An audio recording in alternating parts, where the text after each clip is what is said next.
வணக்கம். அதிமுக, பாஜக கூட்டணி ஒன்று. திமுக சைடு கூட்டணி தொடர்பான பேச்சுவார்த்தை பார்க்கலாம், ஜனவரி மாதத்துக்கு அப்புறம் ஆரம்பிக்கலாம் அப்படின்னு சொல்லி அவங்க ஒரு சைடு. நடுவில் வந்து காங்கிரஸ் யாரோட கூட்டணி வைக்க போகுது? ஒன்று திமுக கூட்டணியிலே தொடர்ந்து இருக்குமா? ஏன்னா இது வெற்றி கூட்டணி, இந்த கூட்டணியில் தொடர்ந்து இருக்குமா? காங்கிரஸ் அதிக தொகுதிகளை கேட்குறாங்க, கிட்டத்தட்ட ஒரு 60 தொகுதிகளை கேட்குறாங்க. 2016 வந்து 41 தொகுதி வாங்கினாங்க. அதுலேருந்து நீங்கள் ஆரம்பிங்க. அதனால் 2026 வந்து நமக்கு வந்து 60 தொகுதிகள் கேளுங்க அப்படிங்கிற மாதிரி எல்லாருமே உசுப்பேற்றி விட்டுருக்குறாங்க. பீகாரில் காங்கிரஸ் வாங்கின அடி இதெல்லாம் வச்சு திமுக கால்குலேஷன் போகும். 60 தொகுதியெல்லாம் கொடுக்கறதுக்கான வாய்ப்பு கிடையாது. ஆனாலும் பார்த்திங்கன்னா காங்கிரஸ் நம்ம கூட இருந்தால் இருக்கட்டும், இல்லைன்னா போயிட்டோம் அப்படிங்கிற மாதிரி திமுகவும் வந்து காங்கிரஸ் லெஃப்ட் ஹேண்டில் தான் டீல் பண்ணுறாங்க. காரணம் என்னென்னா, அவங்க என்ன நினைக்கிறாங்கன்னா, எங்களால் தான் சிறுபான்மையின் ஓட்டு திமுகவுக்கு வருது அப்படின்னு நினைக்கிறாங்க.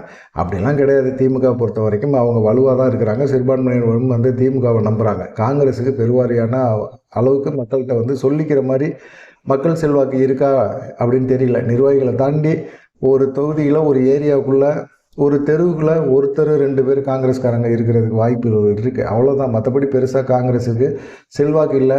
அதனால் திமுக வந்து இதை பெருசாக விரும்பலை. ஆனால் வந்து ராகுல் காந்தி என்ன நினைக்கிறார் அப்படின்னா, இன்றைக்கி சட்டமன்ற தேர்தல், இந்த தேர்தலுக்காக நம்ம இந்தியா கூட்டணியில் மிக வலுவாக இருக்கிறது திமுக தான். இதை ஏற்றுக்கிட்டு நம்ம போக முடியாது. விஜய்க்கு இன்ன வரைக்கும் பார்த்திங்கன்னா அரசியலில் எவ்வளோ பெரிய செல்வாக்கு இருக்குது அப்படின்னு தெரியாது. தேர்தல் வந்து முடிஞ்ச பிறகு தான் தெரியும். அதுக்கப்புறமா நம்ம வந்து தாவேகோட கூட்டணி வைக்கலாம் 2029க்கு. அது தேவைப்படும். ஆனால் இப்போதைக்கு வந்து சட்டமன்ற தேர்தல், இந்த சட்டமன்ற தேர்தலில் திமுகவோட நம்ம இருக்கிறது நல்லது அப்படின்னு நினைக்கிறாரு. நினச்சிட்டு திமுகவுக்குள்ளே வந்து போகணும் அப்படின்னு யோசிக்கிறாங்க. அதுக்காக என்ன செய்கிறாரு? கூட்டணி பேச்சுவார்த்தை நடத்துறதுக்காக ஒரு குழு போடுறாரு. கூட்டணி பேச்சுவார்த்தை குழு அப்படின்னு சொல்கிறாரு. இது இந்திய கூட்டணி தானே, இந்திய கூட்டணி சார்பாக தானே இவங்க பேசணும். இப்போ பாஜக அதிமுகவோட பேசும்போது கூட என்டிஏ கூட்டணின்னு தான் சொல்லி பேசுகிறாங்க. இவங்க வந்து இந்திய கூட்டணி தானே, இந்திய கூட்டணி சார்பாக பேச்சுவார்த்தை நடத்துகிறோம் அப்படின்னு ராகுல் காந்தி ஒரு இதை பண்ணணும். ஆனால் வெறுமனே வந்து கூட்டணி பேச்சுவார்த்தை குழு அப்படின்னு சொல்லி ஒன்று போடுறாரு. இந்த கூட்டணி பேச்சுவார்த்தை குழு அப்படிங்கிறதுல திமுக வந்து அதிருப்தி ஆயிடுச்சு. சரி இருக்கட்டும் அப்படின்னு சொல்லி அவங்களும் நினச்சாங்க. ஆனால் பார்த்திங்கன்னா தேசிய லெவலில் வந்து பெரிய ஆட்களை வந்து போடலை. அதுக்கப்புறமா பார்த்திங்கன்னா கிறிஸ் சோடக தலைமையில் காங்கிரஸ் குழு ஒரு கூட்டணி பேச்சுவார்த்தை குழுவை வந்து அப்படியே அறிவாலயத்து பக்கத்து போகுது. அவங்க அறிவாலயத்து பக்கத்து போனோடனே பார்த்திங்கன்னா எப்பயுமே முதலமைச்சர் அங்கே இருப்பார்ல, முதலமைச்சர் இருக்கிற நேரத்தில் அப்பாயின்மெண்ட் வாங்கிட்டு இவங்க எல்லாமே போகிறாங்க. கிரிஸ் கோடகர், செல்வ பெருந்தகை, அப்புறமா ஹெக்டே, நிவேதிதா ஆல்வா, ராஜேஷ்குமார், இவங்க எல்லாருமே போகிறாங்க. போனோன்னா முதலமைச்சர்கிட்ட பார்க்குறாங்க. சம்பிரதாயமாக பேச்சுவார்த்தையெல்லாம் நடத்துகிறாங்க. ஆனால் திமுக சார்பாக அமைச்சர் கே நேரு, ஆர்எஸ் பாரதி, டிகேஎஸ் இளங்கோவன் இவங்கெல்லாம் இருக்கிறாங்க. எல்லாருமே இருக்கிறாங்க. இவங்க எல்லாமே பேச்சுவார்த்தையை தொடங்கும் போதே பார்த்திங்கன்னா, நாங்கள் 60 தொகுதியில் ரொம்ப வலுவாக இருக்கிறோம், பலமாக இருக்கிறோம் அப்படிங்கிற மாதிரி பேச ஆரம்பிக்கிறாங்க. சோடகர் பேச ஆரம்பிக்கிறாரு. முதலமைச்சர் வந்து அதை சைலண்ட்டாக கேட்டுக்கிறாரு. இன்னும் தேர்தலுக்கு ரொம்ப நாள் இருக்குல்ல, நம்ம ஏன் இப்போயே தொகுதி பங்கீடு சம்மந்தமாக பேசணும், கொஞ்சம் அமைதியாக இருங்க, பேசிக்கலாம் அப்படின்னு சொல்லிட்டு அவங்க கொடுத்த அந்த 60 தொகுதி, ஸ்ட்ராங்காக இருக்கணும்னு சொன்ன அந்த 60 தொகுதி இருக்குல்ல, அதை வாங்கி முதலமைச்சர் கூட பார்க்கவே இல்லை. அப்படியே வாங்கி அமைச்சர் நேருகிட்ட கொடுத்துட்டாரு. கொடுத்தோடனே இது என்னடா இது இப்படி கொடுத்து விட்டாரு அப்படிங்கிற மாதிரி இருக்குது. நாங்கள் ஒரு குழுவை போட்டிருக்கோம், பேச்சுவார்த்தை சம்மந்தமாக பேசுகிறதுக்கு வந்திருக்கிறோம் அப்படிங்கிறது முதலமைச்சருக்கு தெரியுது. ஆனால் அவர் முதலமைச்சர் என்ன செஞ்சிட்டாரு, நீங்கள் வந்து நேரடியாக என்கிட்ட பேச முடியாது, நாங்களும் ஒரு குழு போட்டிருக்கிறோம், குழு போடுவோம், குழு போட்ட பிறகு நீங்கள் அந்த குழுவோட தொகுதி பங்கீடு சம்மந்தமாக பேசுங்க, நீங்கள் எவ்வளோ தொகுதி கேட்குறீங்கிறத சொல்லுங்கள், அதே போல் நாங்கள் எங்களால் எவ்வளோ தொகுதிகள் கொடுக்க முடியும் அப்படிங்கிறத நாங்களும் சொல்லுவோம். அதுக்கப்புறமா நம்ம அந்த பேச்சுவார்த்தையெல்லாம் பார்த்துக்கலாம், நான் நேரடியாக வந்து டீல் பண்ணுறதே கிடையாது அப்படிங்கிற மாதிரி சொல்லிட்டாரு. ஆனால் பார்த்தீங்கன்னா ரொம்ப நேரம் அவர் பேசலை. இவங்க 60 தொகுதி கேட்குறோம், 60 தொகுதியில் நாங்கள் ரொம்ப ஸ்ட்ராங்காக இருக்கோம் அப்படின்னு சோடகர் சொன்ன பிறகு அவங்க வந்து ரொம்ப முதலமைச்சருக்கு ரொம்ப டென்ஷன் ஆகிடுச்சு. திமுகவை பொறுத்த வரைக்கும், காங்கிரஸை பொறுத்த வரைக்கும் திமுக கூட்டணி தொடரணும்னா நம்ம கேட்குறத தரணும், இல்லை அப்படின்னா வந்து ஆட்சி அதிகாரத்திலே பங்கு வேணும் அப்படிங்கிறதெல்லாம் வந்து திமுகனால் ஏற்றுக்கவே முடியாது. அவ்வளோ ரொம்ப நெருக்கடியான ஒரு சூழ்நிலையை உருவாக்குறதுக்கான முயற்சி பண்ணுறாங்க. ஆனால் அவங்களுக்கு ஒரு சாய்ஸ் இருந்தது. என்னன்னு கேட்டிங்கன்னா, அதிமுக சைடு போக முடியாத ஒரு சூழ்நிலை, திமுக கூட தான் இருக்கணும் அப்படிங்கிற ஒரு கட்டாயம் இருந்தது. இப்போ வந்து இன்னொரு சாய்ஸ் இருக்குது, தாவேகா சைடு போயிடுவோம் அப்படிங்கிற ஒரு பயமுறுத்தல் வந்து எப்பயுமே தொடர்ந்து காங்கிரஸ் வந்து செஞ்சுக்கிட்டே இருக்குது. கரூர் சம்பவத்துக்கு அப்புறமா ராகுல் காந்தி 2 தடவை வந்து விஜய்கிட்ட பேச்சுவார்த்தை நடந்தது. அந்த சம்பவத்தில் ஒரு தேசிய தலைவர் அப்படிங்கிற முறையில் பேசிக்கலாம். ராகுல் காந்திக்கும் விஜய்க்கும் ஒரு நெருக்கம் இருக்குது. ஆனால் ராகுலுக்கும் ஸ்டாலினுக்கும் இருக்கிற நெருக்கம் போல் இல்லை. ஆனால் வந்து பார்த்திங்கன்னா ராகுல் காந்திக்கு திமுக கூட்டணியில் தான் தொடரணும். ஏன்னா அது வந்து இந்திய கூட்டணியில் வலிமையான ஒரு கட்சி அப்படின்னா திமுக தான். திமுக தான் தொடர்ந்து வந்து இன்னமும் பெரிய அளவில் பேசப்பட்டுக்கிட்டே இருக்குது. ஆனால் திமுகனாலையும் ராகுல் காந்திக்கு அடி வட மாவட்டங்களில். ஏன்னா இங்கே சனாதன எதிர்ப்பு அப்படின்னு திமுகவில் வந்து உதயநிதி பேசுகிறாரு. டெங்கு காய்ச்சல் போல் சனாதனத்தை ஒழிப்போங்கிறாரு. உத்தரப்பிரதேசத்தில் உதயநிதி ஸ்டாலின் மேலே புகார் கொடுக்குறாங்க. ரெண்டாவது பார்த்திங்கன்னா இந்த சனாதன எதிர்ப்பு கட்சியோட கூட்டணி வச்சிருக்கிறாரு அப்படின்னு சொல்லி வட மாவட்டங்களில் வட மாநிலங்களில் ஃபுல்லாக பார்த்திங்கன்னா பாஜக இதை கையில் எடுத்து பிரச்சாரம் பண்ணி காங்கிரஸை கூண்டோட காலி பண்ணிட்டாங்க. திமுகவோட கூட்டணி வச்சிருக்கிற ஒரு காரணத்தினால வட மாநிலங்களில் காங்கிரஸ் பெருமளவில் அடி வாங்குச்சு. இதை தொடர்ந்து இந்த விஷயங்களை வந்து பாஜக பிரச்சாரத்துக்கு பயன்படுத்திக்குது. சனாதன ஒழிக்கிற கட்சி, அந்த கட்சியோட வந்து காங்கிரஸ் கூட்டணி வச்சிருக்க அப்படிங்கிற மாதிரியே சொல்கிறாங்க. இவரும் ராகுல் காந்திங்க என்ன பண்ணுறதுன்னே தெரியாமல் இருக்கிறாரு. ஆனால் தமிழ்நாடை பொறுத்த வரைக்கும் திமுக கூட்டணி தான் வலுவான கூட்டணி. இந்த கூட்டணியை விட்டுட்டு தாவேகா சைடு எப்படி போகிறது அப்படிங்கிற ஒரு எண்ணம் இருக்குது. இன்னும் விஜய் வந்து தேர்தலை சந்திக்கலை. தேர்தலில் வந்து அவர் எவ்வளோ வாக்கு சதவீதம் பெறுவார் அப்படிங்கிறத நம்ப முடியாது. ஆனால் கும்பல் வரும். அந்த கும்பலை நம்பி நம்ம விஜயோட கூட்டணி போயிட்டு தமிழ்நாட்டிலையும் வாஸ் அவுட் பண்ணிட்டோம்னா என்ன பண்ணுறது? 2029 தேர்தல் தான் நமக்கு மிக முக்கியம். இந்த தேர்தலில் வந்து அவர் எவ்வளோ தூரம் வந்து காய் நவுத்துறாரு அப்படிங்கிறத பார்ப்போம் அப்படிங்கிற ஒரு எண்ணம் வந்து ராகுல் காந்திக்கு இருக்குது. அதனால் வந்து திமுக கூட்டணியோட பேச்சுவார்த்தை நடத்துங்க அப்படின்னு சொல்லி தான் அனுப்பிச்சிருக்காரு. ஆனால் இதுக்கு இடையில் பார்த்திங்கன்னா திமுகவோட கூட்டணி ராகுல் காந்தியோட மிக முக்கியமான அரசியல் ஆலோசனை சொல்லக்கூடிய பிரவீன் சக்கரவர்த்தி. இவர் தமிழ்நாட்டில் இருக்கிற யாருக்கும் பெருசாக தெரியாது. காங்கிரஸில் இருக்கிறவங்களுக்கே பிரவீன் சக்கரவர்த்தி யாருன்னு தெரியாது. இவர் தான் ராகுல் காந்திக்கு அரசியல் ஆலோசகர். இவர் வந்து திடீர்னு விஜயை போய் சந்திக்கிறாரு. விஜயை சந்தித்து பேச்சுவார்த்தை நடத்துகிறாரு. எதுக்காக? அப்போ இங்கிட்டு வந்து நீங்கள் ஒரு கூட்டணி குழு ஒன்று ஆரம்பித்து அவங்க மூலமாக வந்து திமுகவோட கூட்டணி பேச்சுவார்த்தை நடத்துகிறீங்க. அதே சமயத்தில் வந்து ராகுல் காந்தியோட அரசியல் ஆலோசகர் பிரவீன் சக்கரவர்த்தி போய் விஜயை சந்திக்கிறார். விஜய் சந்திக்கிறாரு அப்படின்னா என்ன ஒரு இது? ரெண்டு சைடுமே நாங்கள் பேச்சுவார்த்தை நடத்தினோம். இல்லை திமுக மிரட்டுறதுக்காக பிரவீன் சக்கரவர்த்தி அங்கே அனுப்பிச்சாரா அப்படின்னு தெரிஞ்சால், திடீர்னு பார்த்தா காங்கிரஸ் தலைவர்கள் எல்லாமே, மாநில தலைவர் செல்வ பெருந்தகைலாம் என்ன சொல்கிறாரு அப்படின்னா, எங்களுக்கே தெரியாது பிரவீன் சக்கரவர்த்தி போய் விஜய் ஏன் பார்த்தாருன்னு எங்களுக்கு தெரியாது. விஜயோட பேச்சுவார்த்தை நடத்தணும் அப்படின்னோம்னா காங்கிரஸ் தலைமை எங்கள்கிட்ட சொல்லுவாங்க, நாங்கள் நேரடியாக பேசுவோம், மறைமுகமான எந்த பேச்சுவார்த்தையும் நாங்கள் நடத்தவே மாட்டோம், அப்படி நடத்த வேண்டிய அவசியம் எங்களுக்கு கிடையாது அப்படிங்கிற மாதிரி இவங்கெல்லாம் பதற ஆரம்பிக்கிறாங்க. அதே சமயத்தில் பிரவீன் சக்கரவர்த்தி என்ன, அவர் மேலே நடவடிக்கை எடுங்க அப்படின்னு இப்போ மாநில தலைமையெல்லாம் வந்து ராகுல் காந்திக்கு அழுத்தம் கொடுக்குறாங்க. பிரவீன் சக்கரவர்த்தி தரப்பில் என்ன சொல்கிறாங்க, நான் வந்து விஜய் சந்தித்தேன், விஜய் கட்சியில் சேர போகிறேன், அதில் சேர்ந்துட்டு நான் வந்து மயிலாப்பூர் தொகுதியில் விஜய் கட்சியை சார்பாக நான் போட்டி போட போகிறேன், அதனால எனக்கு என்ன பிரச்சனை இருக்குது, நீங்கள் காங்கிரஸ் கட்சியில் வச்சுக்கோங்க, வச்சுக்காமல் போங்க, நான் வந்து வெளியேறேன் அப்படிங்கிற மாதிரி பிரவீன் சக்கரவர்த்தி தரப்பில் வந்து சொல்கிறாங்க அப்படிங்கிற மாதிரி அவங்களும் சொல்கிறாங்க.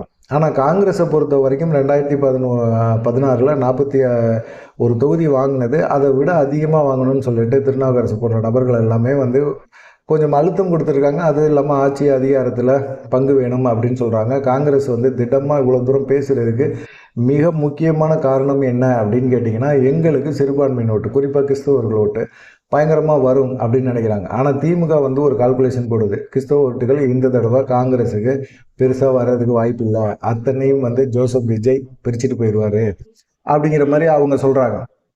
இப்படி வந்து காங்கிரஸுக்கு வந்து தாவேகா சைடு போகிறதுனால ஒரு ப்ளஸ் என்னன்னா, காங்கிரஸ் 4% வாக்குகள் வச்சுருக்கு அப்படின்னா அத்தனை சதவீதமும் தாவேகாவோட கூட்டணியில் இருந்தால் வச்சுக்க முடியும், மற்றபடி வந்து வச்சுக்க முடியாது.